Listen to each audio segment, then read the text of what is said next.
Escola Benedito Corrêa de Souza, Filosofia e Ensino Médio. Primeiro ano regular e primeira etapa da Educação de Jovens Adultos, EJA. Assunto do mito, a filosofia, a evolução do pensamento, aula 2, revisão. Nós falamos na aula passada de dois grandes grupos de filósofos, os socráticos e os pré-socráticos. Vamos falar agora dos pré-socráticos, tá? O período do ano 7 a 5 a.C. Os filósofos pré-socráticos foram os primeiros filósofos gregos a formularem possíveis princípios racionais para o universo. Ou seja, foram os primeiros a pensar de que seria feito todas as coisas. Foram os primeiros a achar que a argumentação mitológica não se sustentava mais diante dos novos tempos que começavam a surgir. Tá. Fatores, quais foram os fatores que influenciaram a ação, o pensamento dos pré-socráticos? A necessidade de contrapor as ideias mitológicas acerca da origem do universo era uma delas, né? Porque eles formularam princípios, início para todas as coisas, né? Elementos que formariam todas as coisas. A pluralidade de povos que compunha a região da Grécia antiga, ou seja, muita gente, a Grécia começava a se tornar um centro, um polo. Isso vai ampliar ainda mais no período socrático, que a gente vai ver depois. Outro fator, o florescimento do comércio e da navegação, a expansão marítima. Vamos para outro slide. Os objetivos dos pré-socráticos. Nós elencamos aqui 3. Utilizar a racionalidade para entender o universo, né? Procurar entender o universo de uma forma mais racional, radicalmente racional. Estabelecer a origem precisa de tudo que existe. Eles queriam saber de que era feito todas as coisas, que era o princípio básico para isso.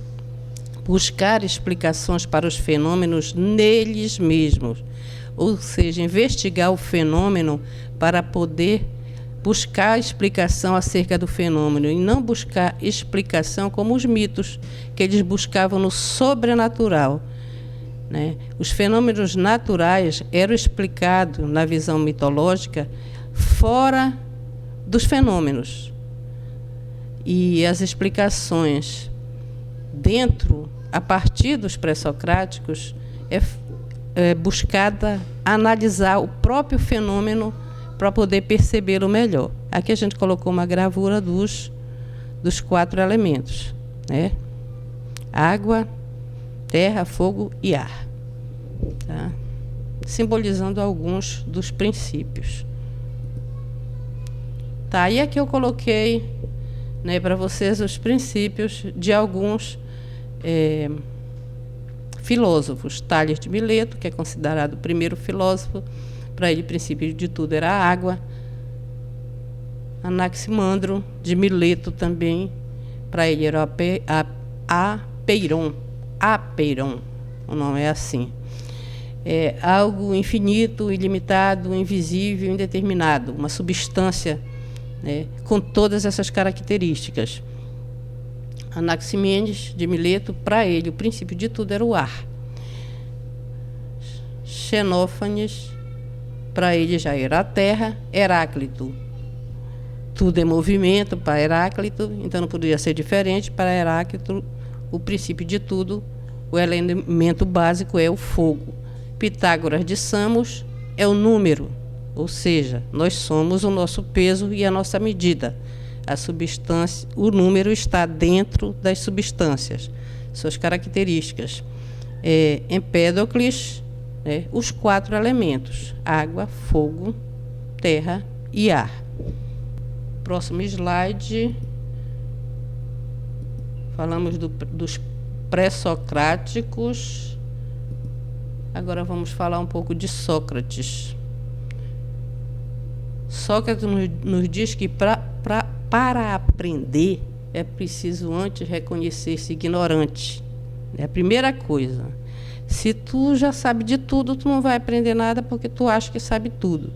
Então, para ele, a gente tinha que se reconhecer ignorante para começar o processo de aprendizagem, que a gente vai ver que nada mais é do que se livrar das meras opiniões. Sócrates buscava a essência universal, a verdade universal nas coisas, acreditava na maiêutica, né, na descoberta pessoal da verdade, dar a luz ao conhecimento, ele acreditava nisso, depois de nos reconhecermos ignorantes, né, nos livrarmos das opiniões, né, e começar o processo de apreensão do saber.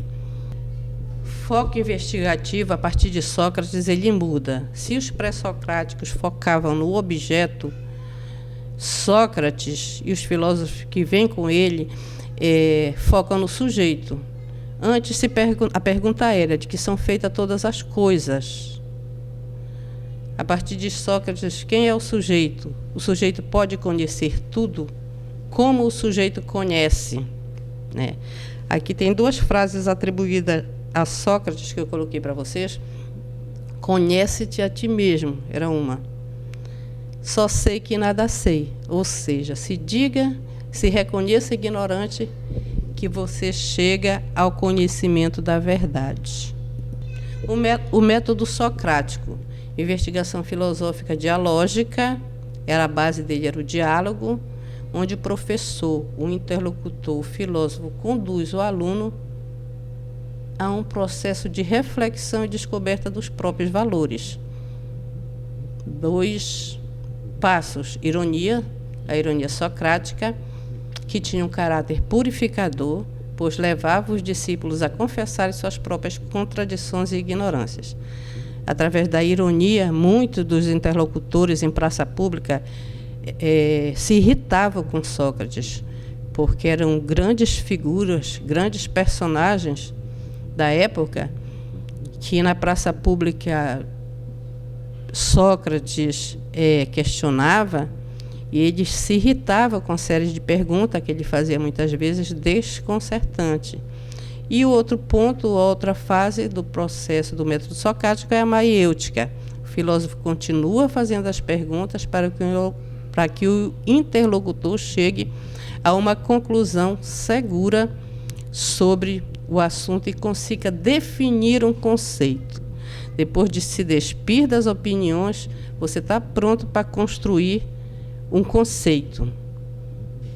Ou seja, e o objetivo do método socrático é encontrar definições universais e necessárias, ou seja, chegar à essência. Porque, para o Sócrates, pior do que não saber é ter e conceber como certo algo que é errado. Para ele, isso era terrível. O outro slide, ainda falando do período socrático, né? Período socrático também conhecido como século de Péricles, grande estadista da época. É aí que surge a democracia, a ideia de cidadão, que excluiu os chamados dependentes, né? A gente vai ver mais na frente as mulheres, né? Os estrangeiros. Há, nesse período, grande mudança na educação grega. Era preciso saber falar, discursar, persuadir, porque agora os cidadãos, para participar da vida pública, da vida política, tinham que ter bons argumentos. Se antes, para os aristocratas, deveria haver um homem ideal, belo, um homem belo, bom e guerreiro, a gente vai ver que isso muda a partir da democracia ateniense. Com o surgimento das cidades, há uma nova classe que também desejava exercer o poder. E exercer o poder era saber discursar, persuadir nessa época. Então, muda tudo, muda inclusive e principalmente a educação. Período socrático, conhecido como século de Péricles, daí surge a democracia, o cidadão, que eram homens livres, de pai e mãe ateniense maiores de 18 anos e nascido na cidade. Excluía as mulheres, excluía os escravos e os estrangeiros. Tá? Muda nesse período a educação. Antes a aristocracia queria um homem belo, bom e guerreiro. Depois, o homem ideal passa a ser o bom cidadão e o bom orador. Surge nesse período os sofistas, que eram os mestres da retórica e da oratória, artistas da persuasão. Eles ensinavam como discursar bem, como argumentar e ganhar qualquer debate. Os sofistas, algumas características deles: eles eram mestres da oratória, da retórica e da oratória, acreditavam que a verdade é múltipla, relativa e imutável. Qualquer coisa para eles podia ser verdade desde que se tivesse um bom discurso, uma boa capacidade de persuadir. Eles eram vazios de conteúdo e usavam jogos de palavras, né? Isso segundo Sócrates. Discursavam para persuadir sem transmitir conhecimento. Sócrates dizia que os sofistas não tinham compromisso com a verdade. E os sofistas diziam que a verdade era relativa. Discursam para persuadir sem transmitir conhecimento. Buscam o sucesso e ensinam as pessoas como consegui-lo. Ou seja, eram professores, eram mestres. Para eles, aprender é coisa passiva que eles ensinavam, e eles ensinavam por um alto preço. Quem podia pagar pelos ensinamentos dos sofistas aprendia a discursar como eles. Protágoras foi um dos mais importantes sofistas. Sócrates bateu de frente com os sofistas. Alguns posicionamentos de Sócrates. Sócrates, ele usa a dialética com bons argumentos. Busca a essência, ele quer a verdade universal. Busca a verdade, incita seus discípulos a descobri-la, quer chegar à verdade desapegando-se, né, dos prazeres e dos bens materiais. O homem tem que ser livre de tudo isso para ele estar exclusivamente para a aprendizagem, para o aprofundamento, para a busca da verdade. Tem convicção de que ninguém ensina ninguém. Ninguém pode ser mestre de ninguém. Essa é a convicção dele. O filósofo apenas desperta no sujeito a vontade de aprender. Ele coloca, digamos assim, na linguagem de hoje, em situação de aprendizagem. O conhecimento está dentro de cada pessoa. Para chegar à essência, é preciso livrar-se de crenças e opiniões. Isso era fundamental. Te livra das crenças e das opiniões. Te reconhece ignorante e, a partir daí, tu começa a adentrar, a construir o conhecimento. Essa foi a aula de hoje. Muito obrigada e até a próxima.